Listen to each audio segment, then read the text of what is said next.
Quinta parte. Livro Politizando 2. A Política com Caô. Autor Henrique Dias. Capítulo 19 Priorizar a máquina e não o político. A relação homem-máquina já vem rolando há um bom tempo.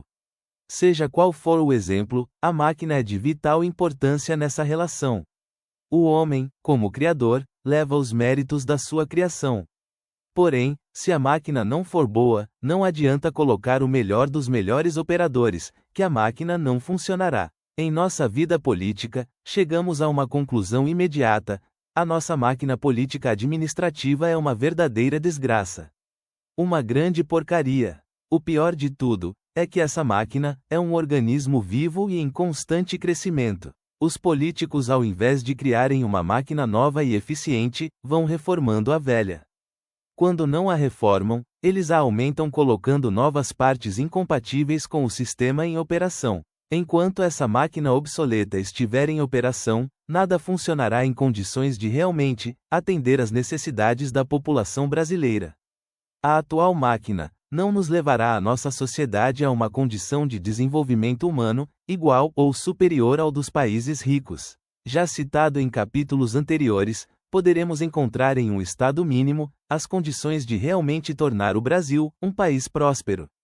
Lembre-se de uma coisa: entre fazer o simples ou o complicado, opte sempre pela solução simples. As pessoas precisam saber que, em muitos casos, menos é mais. Capítulo 20 Parada técnica. Putz meu, sou obrigado a concordar que esses últimos capítulos estão mais chatos e pesados do que eu gostaria que fosse. Então, cola aí, vamos dar uma arejada, vamos dar uma volta até a pracinha, darmos uma oxigenada no cérebro, ver o azul do céu, os passarinhos, as flores. Epa! O que é aquilo ali? Aquele acampamento Tio Henrique? São os mendigos que moram aqui. Putz, mas tantos assim? E aquela molecada ali? São os meninos de rua Tio Henrique. Caraca! E aqueles nóias ali? Essa rua aí é a da Cracolândia. Cracolândia? É Tio Henrique, ali tá cheio de traficante vendendo crack, maconha, cocaína. Sério meu? E a polícia? E a promoção social? Já sei, já entendi tudo. Então, acho melhor a gente voltar para o texto. Tudo isso que estamos vendo nas ruas das nossas cidades é a nossa dura realidade, resultante das nossas ações na política. Melhor dizendo, das más ações na política. Assim sendo, vamos continuar identificando, aqui, neste pequeno livro, onde estamos errando, como estamos errando, e por que continuamos errando. Capítulo 21 Plantão do Jornal Surreal informa: no Brasil, existe uma simulação de regime democrático. Este simulacro vende uma imagem irreal do nosso sistema político eleitoral. Quando políticos e famílias de políticos dominam mídias em seus currais eleitorais, fica caracterizada aí a quebra da legitimidade do sistema democrático. Isso ocorre em nosso país, de norte a sul e de leste a oeste. Pelo Brasil afora, são essas famílias, tradicionais ou não, na política, que ditam as regras e as mudam ao seu bel prazer. Traduzindo em miúdos, um autêntico gangsterismo midiático. Não é uma questão de ideologia e nem de partidos, esses jogam em qualquer posição, vão da esquerda para a direita e vice-versa. Essa gente nem se preocupa em revelar apoio, e às vezes até mesmo envolvimento direto, de um ou mais membros do clã, na luta por cargos eletivos. Uma vergonha, que permanece e prevalece sobre a legislação, que proíbe essa prática. Concessões de canais de TV e de rádios AM e FM viram moeda de troca. Regularmente, isso ocorre entre o governo federal e partidos. Com isso, formam a bancada governista. Entra governo e sai governo, as denúncias afloram, mas nada se apura. É tudo mentira da oposição, se defendem os acusados. Mas basta ter um pouquinho de curiosidade e vontade de pesquisar, pois existem centenas de reportagens, documentações e investigações disponíveis na internet. Desta forma, evidenciam-se as conclusões de que a mídia nacional, seja a grande ou a pequena, já está em boa parte nas mãos dos políticos. Talvez seja por isso que vários políticos, denunciados em escândalos, acabam voltando à vida pública. Mesmo após condenação, renunciam para escapar da cassação, ou voltam até mesmo depois de uma cassação ou impeachment. É uma bagunça generalizada. Até mesmo o judiciário tem inocentado condenados após 2 e até 3 julgamentos, alegando a não observância de algum detalhe durante os devidos processos. Mesmo após a aprovação da Lei da Ficha Limpa Nota de Rodapé, lei aprovada em 2010, que com o passar dos anos, foi sendo alterada sempre em favor dos políticos envolvidos em algum tipo de ilegalidade.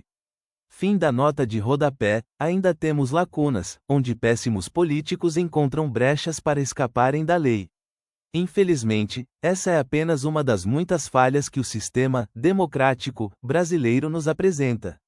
E lamentavelmente, não há como esperar que os próprios lobos cuidem da segurança das galinhas, como já citado no capítulo anterior. Não podemos concordar que as mídias sejam concedidas a famílias e grupos políticos.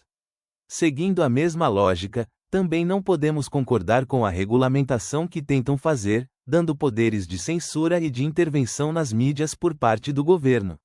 As mídias devem ser menos sensacionalistas, libertinas, parciais e muito mais transparentes, educativas e honestas. Na Atenas antiga, berço da democracia, quando um político cometia uma falta grave, ele era condenado ao ostracismo nota de rodapé, do grego, ostrakon, pedra de argila na qual se escrevia o nome das pessoas, que eram consideradas um risco à democracia. Quando a indicação de um nome atingia determinado número, o eleito era então excluído da polis, mandado para o isolamento. Fim da nota de rodapé, e não havia meios de manipulação para reverter esse processo. Nos últimos anos, com o avanço das mídias sociais, a imprensa tradicional começou uma grande reação para retomar o controle da informação. Apesar de várias leis previstas no Código Penal, assim como a promulgação de uma lei específica que ficou conhecida como Marco Civil da Internet, ainda assim, incessantes tentativas de censurar pessoas e grupos de imprensa independentes foram acontecendo. Na prática, o Brasil começou a ser um país onde a opinião passou a ser criminalizada.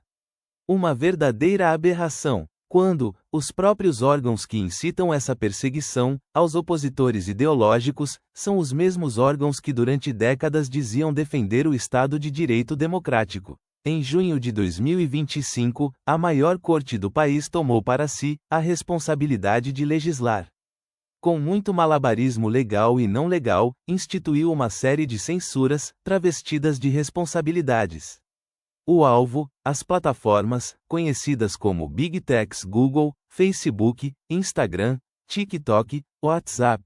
Esse capítulo está sendo modificado em relação ao livro impresso de 2016, exatamente no mês onde todas essas mudanças estão acontecendo. Não sabemos que bicho vai dar. Tem ministro da nossa Suprema Corte sendo investigado pelos Estados Unidos. Quem sabe um dia contaremos o que aconteceu em uma nova atualização desse texto.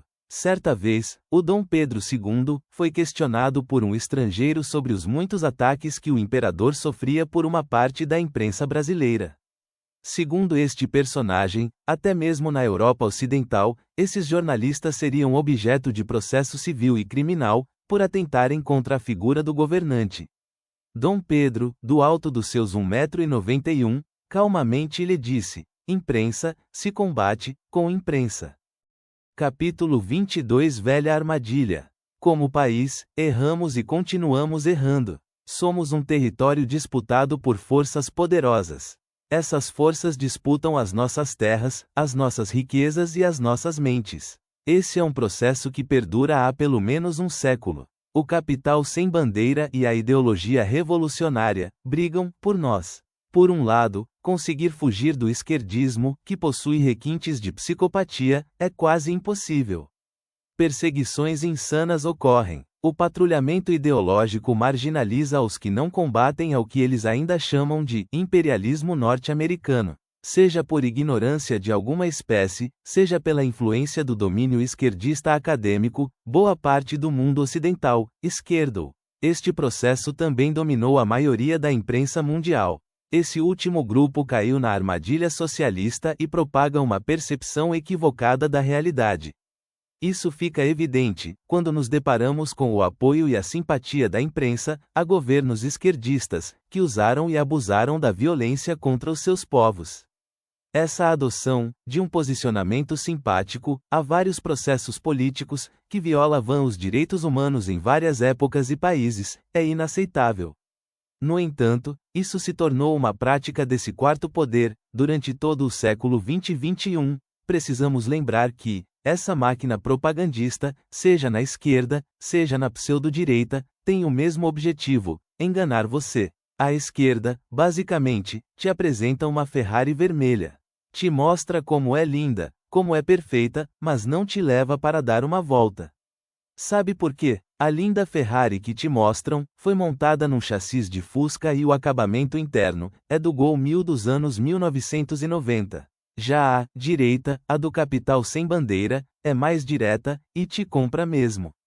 Não se utiliza de subterfúgios sentimentais ideológicos, ela põe o dedo na ferida, estimulando o mérito e o consumismo. Podemos dizer que as duas máquinas te enganam, uma mentindo descaradamente, a outra, veladamente, corrompendo alguns valores éticos e morais, durante a vida do cidadão. No início, a esquerda era uma anã contra um gigante. Tente imaginar como tiveram que agir para ganharem essa guerra propagandística. Levou muito tempo e custou muito dinheiro, pois o inimigo era poderoso e dominador. Os esquerdistas, entre outras táticas, treinaram simpatizantes da sua ideologia e os plantavam estrategicamente nas universidades, Igreja Católica, meios de comunicação, meio artístico e junto aos trabalhadores. Leia sobre Antônio Gramsci e entenderá como se dá esse processo. Muitas vezes isso aconteceu, por incrível que possa parecer, com o financiamento do capital sem bandeira. O segundo passo, paralelamente ao primeiro, foi a exaltação das conquistas socialistas. Por exemplo, nos últimos 100 anos, podemos destacar corrida armamentista, tecnologia analógica e digital, esportes em geral, medicina e saúde, e avanços sociais. Tudo enaltecido sem descanso por décadas. Assim como fizeram e fazem as igrejas cristãs, eles foram catequizado e evangelizando pelo mundo todo e seu rebanho foi crescendo, crescendo. Suas ideias e narrativas dominaram o imaginário e a cultura do povo brasileiro. Atualmente, no Brasil é praticamente proibido falar em prisão de menores infratores, combate ao tráfico de drogas, acabar com as favelas, endurecer as penas aos criminosos, diminuir o tamanho do Estado, racionalizar o assistencialismo, explorar as riquezas minerais, construir ferrovias, expandir o agronegócio, privatizar as empresas estatais, entre outros temas. O tempo foi passando e fomos aceitando essas imposições. Não se pode construir um país próspero e uma sociedade saudável convivendo com tantos erros. Por exemplo, invadir e construir casas em áreas de risco e protegidas pela legislação ambiental, tais como encostas de morros, mangues, várzeas e margens de rios, cedo ou tarde será a causa de tragédias. Com certeza, mortes e prejuízos econômicos acontecerão. Nesses casos, a poderosa natureza com seus eventos extremos não deveria ficar com a culpa daqueles que erraram, mas reparem, ela sempre leva a culpa. A lógica indica que os maiores responsáveis são os invasores e aqueles que permitiram a invasão. Esses fatos se repetem e se multiplicam ano após ano por todo o país, e pouco e quase nada muda. A causa das invasões, que se apresenta com uma fantasia de carência, na verdade é uma encenação de um teatro político de terceiro mundo. Pense bem, em um país com as dimensões de continente como o nosso, não deveriam acontecer esses fatos. Temos áreas livres e seguras mais do que suficientes para atender a demanda da população. Basta ter um gerenciamento estratégico e humanizado para erradicar essa pobreza, necessária. Assim, tanto é prejudicial a marginalidade periférica gerada pelo capital sem bandeira, quanto a manipulação ideológica dessa mesma marginalidade pelos esquerdistas. Tudo poderia ser diferente, mas erramos e continuamos errando desde 15 de novembro de 1889. Capítulo 23 Agentes modificadores da sociedade. Todos temos esse importante papel a ser desempenhado. Munir-se de senso crítico e de justiça é a necessidade básica para estar apto a participar da vida política ativa da sociedade. A imprensa vem demonstrando uma flagrante afetividade ideológica com a esquerda e com o sistema. Washington é normalmente citada e leva a culpa de estar por trás de toda a reação popular, opositora aos governos de países onde ditaduras comunistas, socialistas e fundamentalistas prevalecem. O alvo preferido, dos que acham que a nossa miséria tem um grande e único culpado, chama-se Estados Unidos. Os avermelhados arautos, mal intencionados, ou cegados por uma ideologia retrógrada e opressora, e longe de ser democrática, acusam e apedrejam o Império Yankee há pelo menos um século. Vejamos então, na história do nosso querido país, tudo começa com o imperialismo lusitano ultramarinho. Estávamos bem quando ligados à coroa portuguesa. Eis que surgem três coisinhas muito poderosas no século XVIII. A maçonaria, a independência dos Estados Unidos e a Revolução Francesa. Esses três diabinhos começaram a mudar tudo no mundo. Não demorou muito e o Brasil acabou sendo levado a um processo de independência. Já na criação do Império Brasileiro, o Brasil virou moeda de troca nas relações entre Portugal e o Império Britânico. A partir de nossa independência, pode-se dizer que ficamos como vassalos da coroa inglesa. Então, veio a golpista e desastrosa República. A partir daí, começa um alinhamento com os Estados Unidos. Na primeira metade do século XX, após guerras, revoluções e partilhas, prevaleceu no mundo o poderio norte-americano. Apenas por transferências de interesses geopolíticos ficamos, desde então, alinhados a esse novo império. A história nos mostra que os impérios se formam, crescem e se fragmentam. É bem provável que estejamos vivendo dentro de uma fase onde o Império Yankee esteja em declínio. Esse império não será substituído pelo imperialismo comunista soviético, como alguns almejaram e gostariam. A URSS acabou sucumbindo em suas próprias estruturas. Eis então que desperta o dragão. Uma China perigosa, filha de uma ditadura, está tentando assumir o papel de sucessora do império construído pelos Estados Unidos da América. Parece claro que nós brasileiros e o nosso país continuaremos na dependência e na periferia de processos imperialistas. Portanto, quando saímos de uma canoa e entramos em outra, sabemos de antemão que nenhuma das canoas nos pertencem. Isso posto, podemos concluir que os verdadeiros inimigos da nossa pátria moram aqui mesmo. O inimigo pode até usar vermelho, ou vermelho, azul e branco, mas na verdade, muitas vezes ele se traveste de nacionalista e tem sangue verde e amarelo. Repare, são sempre os brasileiros, que se vendem e vendem o nosso país para qualquer um. Seja em troca de grana, ou quem sabe, um cargo de poder no Politburo nota de rodapé, órgão político do Comitê Central do Partido Comunista da ex-URSS, de 1917 a 1952, fim da nota de rodapé Tupiniquim nota de rodapé, relativo ou pertencente ao Brasil.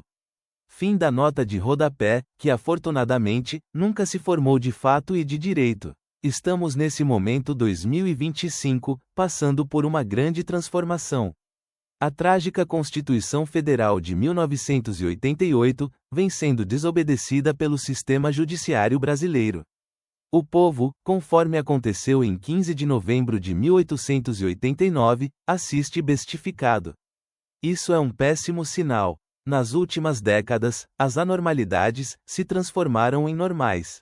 O convívio com a desgraça urbana, cotidianamente, transforma e deixa a sociedade viciada e passiva.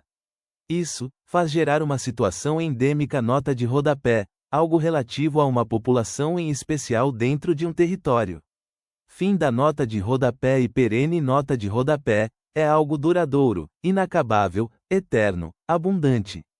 Fim da nota de rodapé. Não há reação assertiva nota de rodapé, afirmar, declarar com firmeza. Fim da nota de rodapé e consequentemente pouco ou nada muda. Pensava-se que, com o acesso à internet por toda a população, teríamos um fortalecimento da democracia. No primeiro momento, houve a quebra de uma hegemonia centenária. A pirâmide informativa, que funcionava do topo para a base, começou a desmoronar. o tráfego de informações saiu do controle e da censura dos meios de comunicação. As notícias não passavam mais pelo filtro habitual. As entranhas do sistema de informação ficaram expostas. A credibilidade dos meios profissionais caiu em descrédito, milhões começaram a consumir as notícias vindas das novas mídias sociais. Com isso, iniciou-se uma verdadeira guerra pela informação. As primeiras vítimas foram os jornalistas e as empresas de comunicação, que contra-atacaram pesadamente contra órgãos independentes, blogueiros e influencers. Outra vítima dessa revolução tecnológica foi a política, que vivia de mentiras, falcatruas, manipulações, farsas e corrupção. Foi como acender a luz em um quarto escuro. Como baratas e ratos, tentaram se esconder. Logo veio a aliança dessa política suja com a velha imprensa e o território começou a ser recuperado. Como disse um certo personagem, em um certo filme, o sistema é foda. Certamente que nas mídias sociais, existiram e ainda existe, muita desinformação e notícias falsas. Porém, qualquer coisa que incomode o sistema passou a ser chamada de fake news. Chegamos então, em um ponto deste caminho, onde a lucidez e a compreensão das coisas deveriam nos dar o rumo certo nessa estrada. No entanto, o nosso ensino foi destruído a um nível sem precedentes. Podemos afirmar que a maior parte do povo brasileiro pode até saber ler e escrever, porém, não tem a menor ideia sobre aquilo que lê. Estamos em um retrocesso, um caminho sem volta. As primeiras décadas do século XXI serão o alicerce de novos direcionamentos, que definirão os rumos que a humanidade adotará para mais um ciclo histórico. Por enquanto, as perspectivas não são nada boas para o povo brasileiro.